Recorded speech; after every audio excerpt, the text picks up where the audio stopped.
औरत को फारिग करने यानी जिनसी तौर पर मुकम्मल इत्मीनान तक पहुंचाने के लिए मोहब्बत, तौजा, सब्र और समझदारी बहुत अहम है। औरत की जिनसी तस्कीन मर्द से मुख्तलिफ होती है और ज़्यादातर औरतों को ज़हनी व जज्बाती क़िरबत के साथ जिस्मानी लम्स की भी ज़रूरत होती है।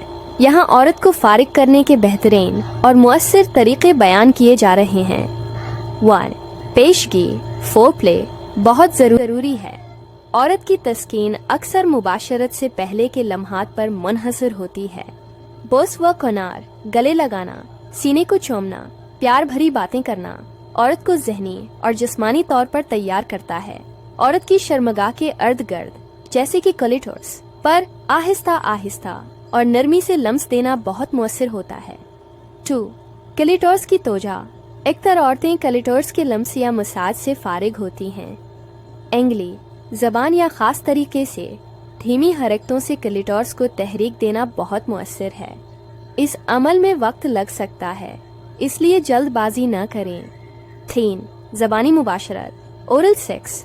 बहुत सी औरतों को ज़बानी तौर पर प्यार, चूमने या चाटने से बहुत ज़्यादा तस्कीन हासिल होती है। खासकर अगर शौहर नरमी और मोहब्बत से ये अमल करे तो औरत जल्दी फारिग हो सकती है। 4. आहिस्तगी और जज्बाती राबता।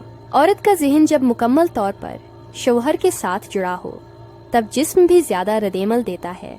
मोहब्बत भरे अल्फाज, आंखों में आंखें डालकर बात करना और एतमाद दिलाना ज़रूरी है। 5. मुख्तलिफ अंदाज, पोजीशंस। बाद ख़वातीन को मखसूस पोजीशंस जैसे औरत ऊपर या साइड पोजीशन में ज़्यादा मज़ा आता है। आपको अपनी बीवी से बात करके मालूम करना चाहिए कि उसे कौन सा अंदाज ज़्यादा पसंद है। 6. गुफ्तगू और रब्त। औरत से बात करें, इसे पुरस्कून और महफूज महसूस करवाएं। अगर वो शर्माती है तो भी मोहब्बत और नरमी से इसे समझाएं कि इसका इत्मीनान भी आपके लिए अहम है। 7. फरागत के बाद का लम्स। औरत बाज़ औक़ात बाद में भी आहिस्ता आहिस्ता फारिग होती है, इसलिए अमल के बाद भी कुछ देर तक इसे गले लगाएं, प्यार करें। एहतियात, जल्दबाजी न करें क्योंकि औरत को मर्द की निस्बत ज़्यादा वक्त दरकार होता है। अगर औरत बार बार फारिग न हो रही हो तो उससे मोहब्बत से बात करें या किसी माहिर से मशूरा लें, मिसलन जिनसी मुआलिज या शादी मुशीर।